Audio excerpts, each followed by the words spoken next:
Welcome to another episode of the Blemished Beauty Podcast. This podcast was designed with you in mind. If you're ready to erase the norm and embrace the truth, come pull up a chair, grab a journal, and tell a friend that your favorite Jersey girl is back with another episode. So let's get into it.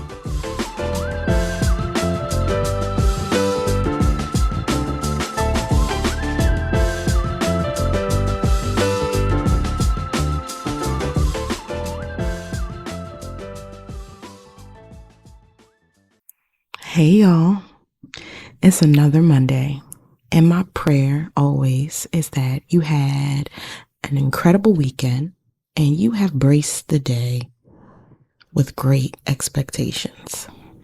As we continue to talk about survivor stories and mental health, I want us to remember our beauty mark from last week. Now, if this is your first time listening to me, my name is Cheryl Renee, and I am your favorite Jersey girl. This podcast is for some what I hope will be for you, and that is a virtual safe space where we can come and own our scars. We gather here each week to release and refuel so we can go out into the world and be who it is that God has designed us to be. So last week we talked about removing the scales and the importance of removing things that hinder us from being the best version of ourselves. So today, think of it as a part 2, kind of like a reminder. So once you remove the scales, it's time to make room. For you to receive something new, you must make room for it. So if you want God to do something new for you, you have to get rid of the people, places, and or things that you refuse to let go of. Now, don't misquote me, y'all. One disagreement does not require you to get rid of your spouse. I am referring to the things you know are a hindrance to you.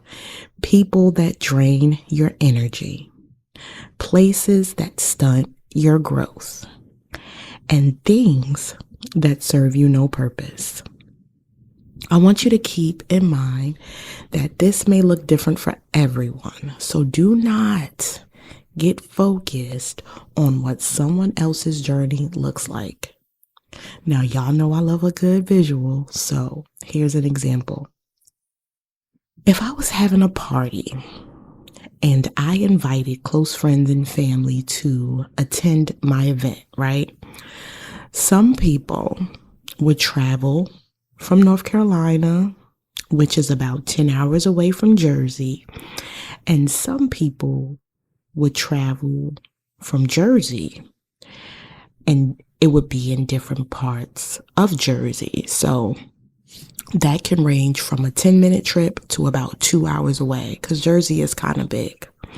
Now, the destination is the same for each person, which is my event. But how they get there, their individual route is completely different. So that's why it's important to just stay focused on the destination. So here is how we make room. I wanted to give you some tips and techniques to help you navigate properly through your healing journey. Now, to do this, we must remove, change, and let go. But before we do those things, we must identify. So when it comes to identifying, we must take a moment to self-assess. And you know I love to talk about self-assessment. Now, this looks like spending time reflecting on relationships, environments, and or habits. You ask yourself if these things are bringing you joy or draining your energy. You can keep a journal to track your feelings and experiences, and this can help you identify patterns of negativity and or stress. You can also seek honest feedback from friends or family who have your best interests at heart. Now, when it's time to remove, we must make a priority to do the work. You clearly have to define and communicate your boundaries. Be firm and consistent in enforcing them. Slowly reduce the amount of time you spend with toxic individuals, and this can make the transition smoother. You must have honest and respectful conversations about how their behavior affects you. And sometimes just be aware that people are unaware of their impact. So the more honest you become, the freer you will allow somebody to be. And again, you must lean on, or you could lean on, supportive friends and family and or therapist or life coach to help you navigate through the process. So after the removal, we know change must happen. So it's important to identify aspects of your environment that could contribute to stress or negativity. Remove physical clutter from your space because if you're anything like me, a tidy environment can promote mental clarity and positivity. Introduce elements to bring you joy. And this can be anything like a plant, artwork, comfortable furniture. For me, it's candles, journaling, music, binge watching Ratchet TV. And you can spend time in environments that uplift you, like parks and cafes or community centers. Now, letting go is a vital part, and this phase, you will receive constant reminders. Now, in this phase, I want you to recognize what triggers your toxic habits and find ways to avoid or manage these triggers. Substitute toxic habits with positive ones.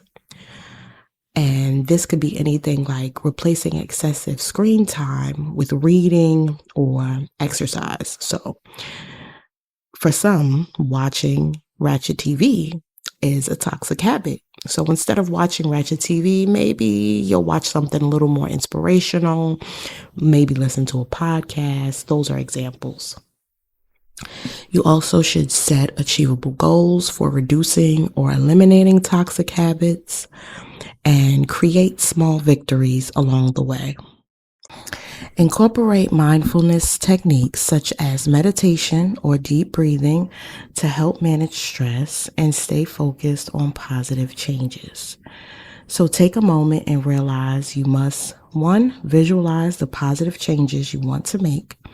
2, set clear, realistic goals for incorporating positive people, places, and things into your life. 3, invest time in relationships that are supportive and nurturing.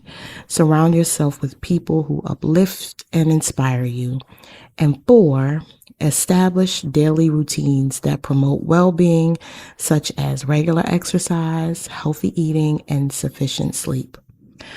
I hope you are ready to make room for what God has for you, and I cannot wait to hear all about how these techniques have helped you along the way. Until then, I want you to know you are graced and gifted for a time such as this. You have purpose in this world, and you have been created to do great and amazing things. So until next time, talk to you later. We hope you enjoyed today's episode, and don't forget to leave a review. You can follow Shira on all major platforms and on YouTube at Shira Renee 510. Until next time, spread love, show grace, and shine bright.